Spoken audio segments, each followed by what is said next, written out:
Elvis really enjoys Memphis, coming to Graceland here. After all, he spent quite a few of his younger days here, you know, and it's more like home to him than any other place, I guess.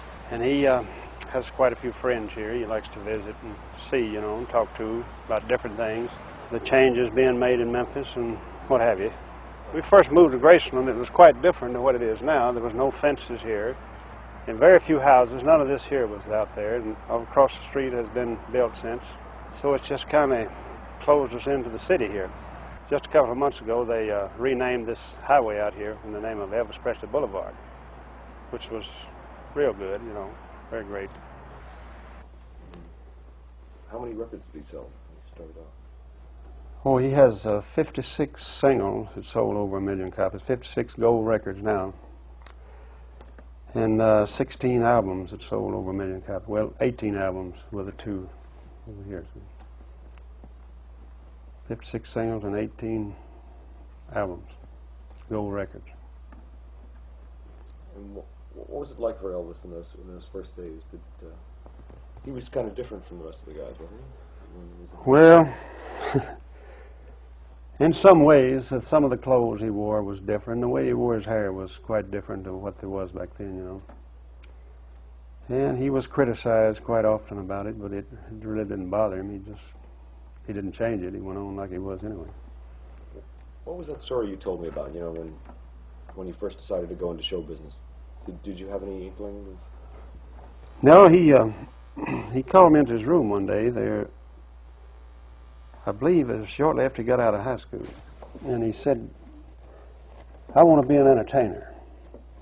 And I said, "Well, you know, I don't know much about that sort of thing, but you deal with quite a few people in the business." I said, "Why don't you talk to some of them and see what you got to do to get into it, you know?" At that time, he was more interested in the gospel singing, the quartet singing, you know. So he tried for 2 or 3 different of the young groups to get in with them, and they was either full or they didn't think he could sing good enough or something. I don't know what happened.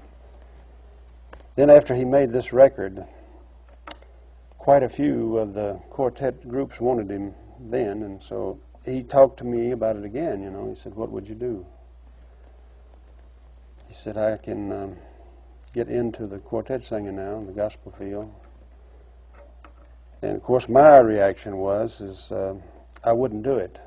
I'd just keep what I got because you tried that before and they wouldn't take you in. I said, "I'd just stick to what I got." So he did. You know, to keep the people back.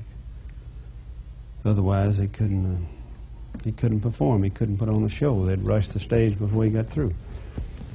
And one place he told me about where he was appearing, he sung part of one song and had to leave the stage and didn't go back because they tore the stage all to pieces. What is the thing he likes to do? Well, I think the main thing that he really wants to do when he's on stage is to please the audience, you know. If he don't feel that he has, he gets kind of upset about it.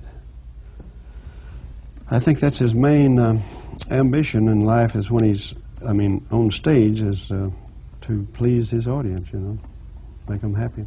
What's he like before he goes on stage? Does he get Well, he does a number of songs that I like very much. I think that trilogy, American trilogy, that he's been doing on tour is one of the greatest things that he's done, you know, really. It seems to hit me more than anything he's done recently. He's kind of unusual as a performer, too, because he doesn't...